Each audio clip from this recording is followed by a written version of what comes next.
अगर तुम GP block Meerut में रात बिताने की हिम्मत रखते हो तो सोचो, तुम सुन रहे होगे किसी की हंसी, फुसफुसाहट और कदमों की आहट। लेकिन पीछे मुड़कर देखना खतरनाक हो सकता है, क्योंकि जो लोग वहाँ पीछे मुड़कर देखते हैं वो कभी वापस नहीं आते।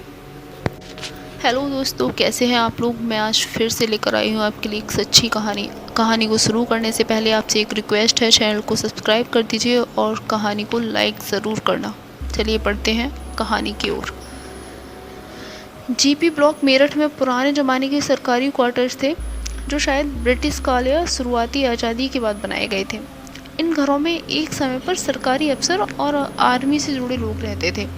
70 से 80 दशक के बाद धीरे धीरे ये जगह खाली हो गई। कारण अलग अलग बताए जाते हैं। कुछ लोग कहते हैं सरकारी ऑफिस शिफ्ट हो गया, कुछ कहते हैं हादसे हुए। अब तो ये इमारतें एकदम खंडहर नुमा है, चारों ओर जंगली झाड़ियाँ और खिड़कियाँ। कुछ लोग यहाँ पर अजीब सी बातें करते हैं कि वहाँ पे उनको 4 लड़कों की पार्टी वाला कुछ ग्रुप दिखता है। कई गार्ड्स और आसपास के लोग दावा करते हैं कि रात में एक पुरानी कोठी की खिड़की से रोशनी और हंसी की आवाज़ आती है। झांक कर देखने पर 4 युवक टेबल के चारों ओर बैठे होते हैं, शराब पीते हुए और बात करते हुए।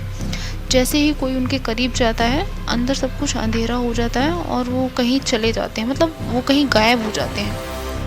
कुछ लोग मानते हैं कि ये चारों किसी पुराने गैंग से जुड़े थे और वहाँ पर उनकी हत्या हुई थी। वहाँ पर राहगीरों ने बार बार देखा है कि एक लंबी लाल ड्रेस पहनी औरत पुराने घर के बरामदे में खड़ी होती है।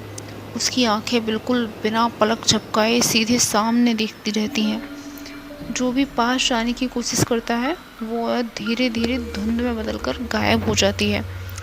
लोकल मान्यता है कि ये औरत किसी अफसर की पत्नी थी, जिसके यहाँ रहस्यमय मौत हुई थी। कई लोगों ने कहा कि यहाँ खड़े होते ही अचानक माहौल भारी होने लगता है, हवा ठंडी पड़ जाती है और दूर की आवाज़ें भी सुनाई नहीं देती, जैसे कोई अदृश्य चीज़ पास खड़ी हो और देख रही है तुम्हें। जो लोग मजाक मजाक में अंदर गए, उन्होंने बताया कि कमरों के कोने में इतना गहरा अंधेरा होता है कि टॉर्च की रोशनी से भी उसे आप भेद नहीं पाओगे। कुछ लोगों को तो ऐसा लगा जैसे कोई उनके पीछे चल रहा है, लेकिन मुड़ने पर वहाँ कुछ नहीं होता।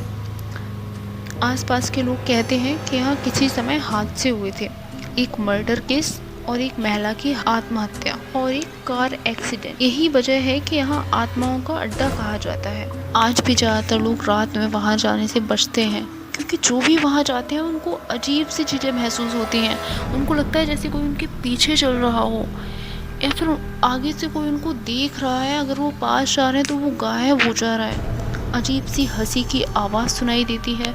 आगे जब वो बढ़ते हैं तो उनको ऐसे लगता है पीछे से कोई उनके कान में फुसफुसाहट सुनाई दे रही है। मतलब बहुत ही अजीब चीज़ें, सारी पैरानॉर्मल एक्टिविटी महसूस होती हैं वहाँ पर। वहाँ से कई लोग गायब भी हो गए हैं, जो रात के वक्त गए उनका पता ही नहीं लगा कि वो कहाँ गए। तो क्या आप रात में जीपी ब्लॉक जाना चाहेंगे या फिर आप गए हैं? मुझे कमेंट में ज़रूर बताइएगा। कैसी लगी आपको कहानी, लाइक करिएगा, चैनल को सब्सक्राइब कर दीजिएगा। फिर मिलते हैं एक ऐसी ही कहानी में, तब तक अपना ख्याल रखिए।